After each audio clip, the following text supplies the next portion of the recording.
Oh my goodness gracious. You just listened to me not only learn how to read in general, but tell the tale of Lisa Leslie's first professional dunk after several dunks on the low in other basketball related settings. Joining me now to discuss further and vamp and be fantastic, co-host of the soon to be Emmy. Are they going to start giving podcast Emmys? Soon to be podcast Emmy Award winning co-host of Spinsters, of the fantastic basketball podcast, and she could probably still take you off the dribble. Jordan Ligons, everybody. Wow, thank you. I can never live up to that intro, but I will try my best. Hey, no, we looked you up. We know. I don't know where Point Loma is, but I know they get buckets over there. It is in San Diego, and I think that is all you need to know for that basketball scene. Okay, let me ask you something off top. Have you ever seen a woman dunk in a game you were playing in? Ooh, not that I was playing in. No. Okay. I think that is probably my biggest fear, is being dunked on in a women's basketball game, because that is just something that I'm not prepared for. That's not something that you are trained on as a girl growing up, which they should probably start training girls, because they're dunking out here. So it's coming. Somebody is about to get dunked on. I've been dunked on at the Sports and Rec, and I can tell you it's sort of like Mortal Kombat a little bit in a way. It's sort of like your soul leaves your body and then shortly returns, but it does go. Is it humbling? Like, do you want to quit immediately, or are you fired up to for revenge? Well, it's the 5 stages of grief at once, but physically you feel like, you remember when Kanye and Lil Pump was in those Blockus outfits? You remember those little cube? Yeah. They were like little babies in like big block suits. That's what it feels like. Yeah, totally understand. You're like, you sure you guys don't want to call this game? You don't want to just say they won? But no one has dunked in a game that I've been in, but I have seen, I've witnessed someone dunk in a practice that I was in, actually, when I was like in 6th grade. Whoa. Yeah. And I was in awe. It was like the first time I had witnessed it up close and personal. It was Vicky Baugh. She went on to Tennessee, playing the WNBA. And it was so effortless for her, and especially being so short myself. And as a point guard, I knew I could never do that. So it was amazing to see. Why weren't women dunking more in like earlier league? Like we didn't see it until the WNBA. That's just generally the rule. But like, if you're behind the scenes, everyone knows like the best player in your town could do it. You know, there's a lot of great female players who are about 6'9", 6'10". Yeah, I think 6'9", 6. Well, I don't know. I don't know height. 6. I don't know how maybe heights like are. 6'6", 6'7". But okay. I think it's just not encouraged, because even when I saw Vicky dunk, it was so understated, and it wasn't like the whole gym went up in arms, which I feel like when guys dunk, especially when they get their first dunk, it's like the celebration. And for women, it's not so much. It's like, it's risky. Why would you risk, the 2 points? Why not just get a guaranteed layup? And that's like the conversation, especially back in the day. I think that's changing now, but it wasn't as celebratory. True. And I'm guessing, coaches just being uptight in the butt about things. Because I know in boys high school ball, a lot of coaches, especially back, anything pre everybody getting off Facebook. So we're talking right. MySpace era and back, like coaches were really up their ass and, oh yeah, don't, what are you showing off? It's like, no, this is like, I can do some shit that like nobody else on the court can do. Like, why won't you just let me do it? But there's always this battle of like, it's like, low key, if I was making a Venn diagram, coaches that don't like high school players dunking is on the same side as don't kneel on my flag. I don't want to elaborate further than that, but if I was building a Venn diagram, they would be very closely related. Okay. And that's just how I feel. That's fine. That's a visual aid. We can all take that home with us. That's great. Yeah, everybody. I also want adults to start doing Venn diagrams. You remember when motherfuckers started doing coloring books again? Yes. See? Everyone should. I do Venn diagrams. I do a lot of pros and cons lists and Venn diagrams. I think I'm a visual person, and you need that sometimes. So you really painted the picture. Thank you so much. Oh man, that you're welcome so much equally. That idea of what you're saying of like, you know, you're showing off or stop trying to be the cool kid. Like if I could dunk, I would be dunking at every basket that I came across all the time, all day. And for women, you have to train, you have to do those plyometrics. You have to like build that and work on that. And sometimes if you're not dunking all the time, you can lose it. And so if it was reverse and we were celebrating this wonderful thing that this tall player and All-American can do, then she would be getting better at it, more confident, you know, encouraged to do it, then she'd be dunking all the time. And same with Lisa Leslie. I don't know if her coaches were encouraging her to do it because it was risky. Which we all agree, hella lame. Yes. Glad it's changing. I feel like for me, at least, just as a fan, Brittany Griner was the change. Mm-hmm. And because, you know, it's as the league is growing, women's college basketball is going nuts. She's dunking on people, you know, which is the next level. And it was super duper awesome. Candace Parker came before her, though. All right. Did Candace ever dunk on anybody? She caught one on a breakaway. No. Yeah, she caught a breakaway, but she dunked in college and she at Tennessee. So she was one of the first to dunk in college in the Final Four, biggest stage. So I think Brittany Griner is kind of the next version of that because she was dunking on people in college and now, you know, she just dunked last week in the WNBA and makes it look so easy. You know, middle of the play, not only breakaway dunks like Lisa's and Candace Parker's, like Brittany Griner is dunking on a out of bounds play. So that's where it's next level. The closest I ever got was one summer I touched the pad at the bottom of the backboard. And I talked about I talked about it now. I'm talking about it 15 years later. I think they have a contest for that. Like it's not the dunking contest, but the touch the pad contest. The pad touching contest? I would watch that. You could do some reverse touches. You could do a start with your left, finish with the right touch. You could really mix it up. Guys, follow my locked Twitter to register for the pad touching contest. Gonna be at the Glendale YMCA. Dates to be determined. I would go. I would see that. Typically, who's dunking? So Candace, I consider a 4. I was just about to say that like it's centers mainly as far as like women dunking. Recently, I saw not only was she in high school, she appeared to be a wing player, maybe like a 2 or 3. Alexia Mobley. I hope I'm not fucking her name up. She's committed to Louisville, and she put one down clean. Running start on the rim, and I'm like, wait a second. They're different.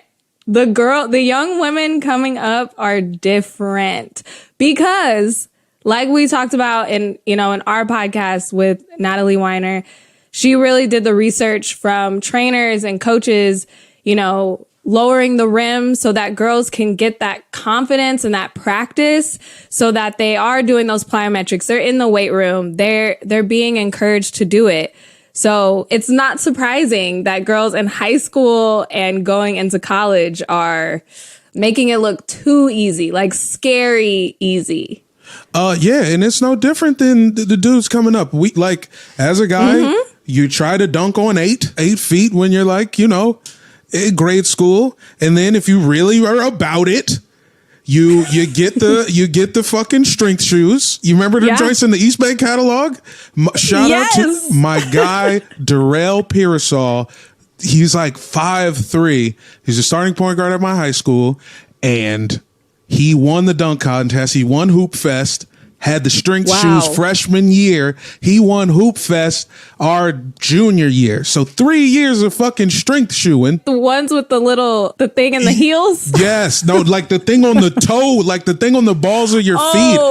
Those shits. So it's like your feet are on top of it's like your feet are on top of one of those little coffee tables that you see in the mall at that furniture store that you would never buy shit in. With the 4 legs, yes. Yeah. And then they came in your team colors because you had to get all matching shoes. So you had like the purple. Ooh. See, I was just talking about this with someone, and I had the pro models, the ones that came out that you could switch out the Adidas stripes with your had team the colors. Color change. You had that one. Woo! So we were yellow and blue. So one shoe had yellow on the outside, one had blue. Oh yeah, I'm a killer. Oh man! And then you switch feet for the next game. Oh, I'm a killer. Yeah, more color switch. More color switch. Little paint swatches from Lowe's. Bring that back. Yes. For sure. Which also they definitely were. I believe for me begins in women's athletics, because I think the cheer squad was the first people with them joints. So big ups. I've been looking at the Eastbay catalog since 92. Okay. Hey, I was a proud subscriber, and it was always a circle. What team shoe should we get for the next season? And then the sweat, like the warm ups. Then they had the basketballs, and they had like the casual shoes. I mean, this is sponsored by Eastbay now, but yes, it was great. Yeah. Thank you, Eastbay. My email will be posted also on my Instagram burner account, on my Douglas Finney Smith Instagram. Eastbay is actually sponsoring the pad touching contest. Oh, shit. Yeah. Winner gets some maroon color snap off warm up pants. Of course. They have to be maroon. Only maroon. That's all we had left. That's all we had left in the warehouse. It was a bunch of maroon ones. And you do have to pay for shipping. We were talking about dunking. Yeah. Sorry. No, I don't know. I don't know what to say. I mean, what I'm hearing and what I'm understanding is like the reason more women are dunking in the game, it was literally just the feeling about it around it, not even the player's ability. And that's like, that's so dumb. Yeah, because imagine like this stigma of women's basketball players and being like, oh, they're not good enough. And they're just like, actually, I'm really great. I just don't want to. Like, that's a crazy thought to be like, I can dunk on you. I'm just choosing not to today. Like, what a flex. And that is so many women in the WNBA. Like, they probably look at Brittany Griner and they're like, yeah, I can do that. I'm just not today. And that's like, that's their MO. And I'm like, hey, that's a flex because you can pull that out whenever you want to and you'll be fine.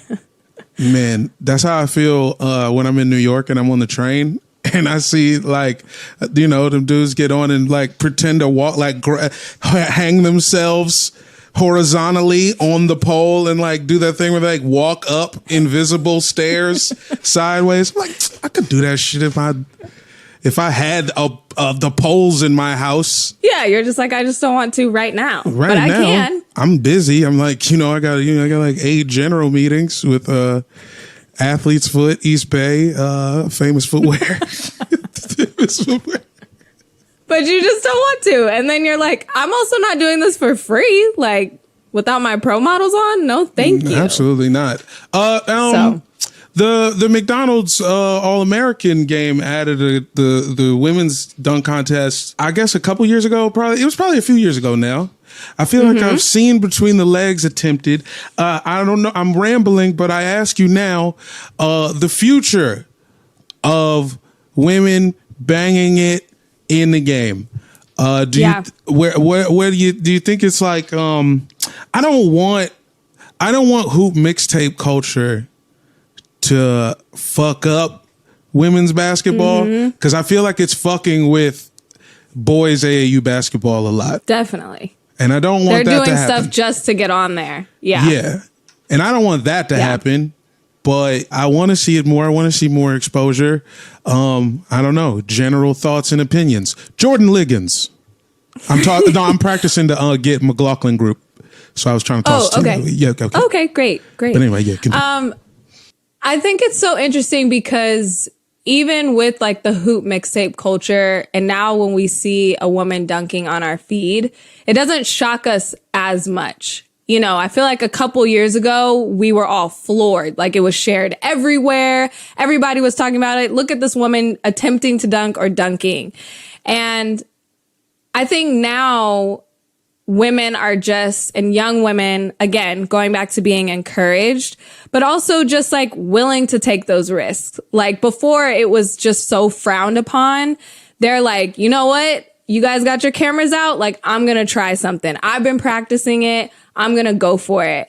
And I hope it doesn't turn into, you know, I have to go viral or all of that, because we know the women's game, that's not what's going to get you a scholarship. Like there are plenty of women that can dunk that don't choose to. It's going to be all about the fundamentals and can you play ball? So that's what it's going to come down to.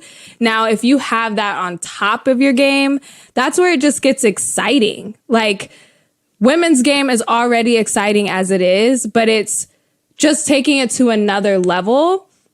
And also just showing that we're capable of it. That's what I get excited about. Just being like, look at us. Look at us. Look at us. Huh? Look at us. Say it again. Look at us. It's like we are doing it and we can do it just as good as the men can. So I think the future is so bright with dunking and girls coming out and wanting to do it and saying, record this so I can show you what I'm capable of. And the future is so bright. I can't wait. Yo, yes. More dunks, more teams, more coverage, more exposure. Yes. Yes. Please let me do color commentary for anyone. I'm ready to work for anyone. I'll go anywhere. I just remembered. So you want to talk about flexes? I got Jonquel Jones to reply to a tweet of mine, but she flexed on my entire spirit being. So this was like, oh no, what happened? So they had a tough game against Seattle like a couple weeks ago, right? It was like a close one. It was a really good game. And then the next night, I'm a Mystics fan. Oh. Okay. So the next night, they beat us in another close game. We give up we blow like a 15-point lead. We were up like 15 in the first half, blow it. And the day after that, she is on Twitter like, yo, that game we played against Seattle was really good. Is anybody paying attention? Like, this is really good basketball. So then I reply, yo, what about when y'all fucking beat us the next day? What the fuck? And then she goes, honestly, that game was kind of sloppy, LOL. Hit me with the LOL on the end. Oh, on the end, all lowercase. And I took it on the chin to my face, and I was like, "True, yeah, you right, you right." But you got to talk to Jonquel Jones. She did, yeah. And she could definitely dunk on you, like anybody. For sure, she can dunk on anyone, and she just does it. She's like, "I'm cool. I gotta save my legs for overseas, so it's fine." Yeah, I was so hurt, dog. I was so. She's probably recording herself doing a dunk right now and then just LOL, all lowercase. Just I tried to ask her. I tried to follow up and ask her if Sydney Weiss was the only white player she'd ever seen wear a headband. I've never seen. White girls don't wear headbands. They usually wear like the pre-wrap as a headband. Oh, okay, have you seen that look? Okay, yeah, that's pretty popular. All right. I played school in San Diego. So yeah, my bad. Let me tell you. Yeah, excuse me, my fault. I just thought every time I see it, I'm like, it feels like she's wearing a headband like Quentin Richardson would, and it feels but it's unusual. More like Alex Caruso, especially when she was on the Sparks. They True. were the same person. We Oh, never man. saw them in the same room together. That's my theory. Well, I think that seems like a pretty good place to cap it. Jordan Ligons. Thank you. Thank you. Thank you for having me. Man, no, thank you for doing it. And let the people know. If they don't know spinsters, hey, get hip. I'm not going to call you names. Yes. Just figure it out. But anything else, give them the whole package. Yes, so make sure to subscribe to Spinsters wherever you get your podcasts. And you can follow me on Twitter @_Jordan Ligons. Yes, sir.